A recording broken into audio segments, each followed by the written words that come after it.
This is not just about science. This is about politics. It's about culture. It's about morality.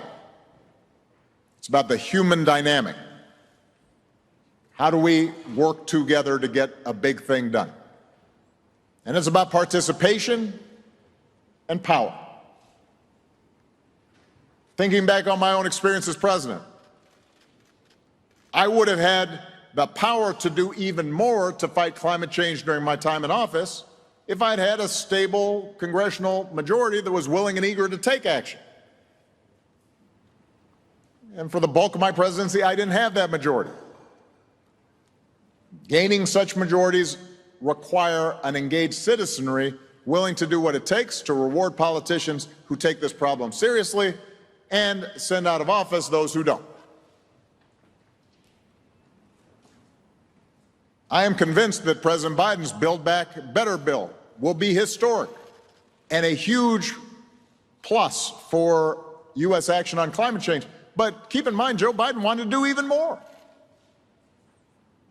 He's constrained by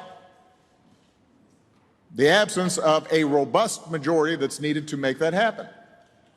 Both of us have been constrained in large part by the fact that one of our two major parties has decided not only to sit on the sidelines, but express active hostility toward climate science and make climate change a partisan issue.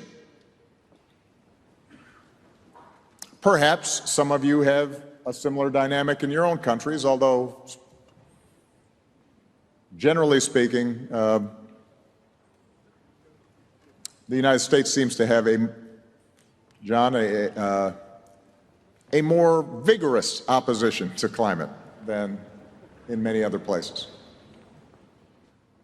But my broader point is that's got to stop. Saving the planet isn't a partisan issue.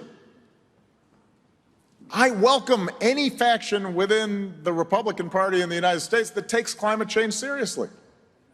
And that may be a rare breed right now, but keep in mind, such Republican elected officials used to be commonplace, used to exist. President George H.W. Bush, a Republican, was one of the first U.S. presidents to officially recognize the threat of climate change, was a signatory to the Rio Accord.